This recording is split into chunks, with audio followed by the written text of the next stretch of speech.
All right, why do people buy things? Buying motive is the question. Buying motive is, remember, when we're talking about moving people down through the sales process and you're having the sales conversation, buying motive is one of the key elements that you're going to identify through these conversations, through talking to your customers. And you can see the key elements here that we talked about. Buying motive is one of them. So essentially what it says is, why am I buying? That's the question it answers.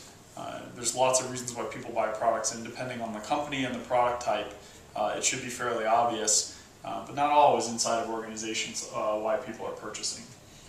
The buying motive corresponds to ROI, your ROI documentation, and your objections that you're going to hear from your customers. Of course, you're going to build your ROI around what the presumed buying motive is. You're going to say, hey, this is the value that this thing gives you. And also, when they have objections, you're going to answer those objections with an eye toward the buying motive. If they say, oh, this isn't such and such, you can answer that knowing the reason that they're going to buy the product. You find this out through questioning. It's the only way to really do it. And sometimes it's very hard to tell. One technique inside of the decision-making unit is ask everyone what the buying motive of everybody else is. Because sometimes you'll get varied answers. When a person tells you their buying motive, they will not always be honest with you or with themselves, and sometimes they don't even know. So it's good to ask people around them inside of the decision-making unit what their buying motive is.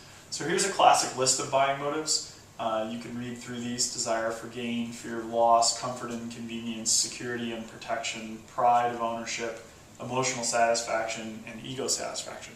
Often buying motive is a combination of these things, but that's sort of a classic list of what motivates people to buy.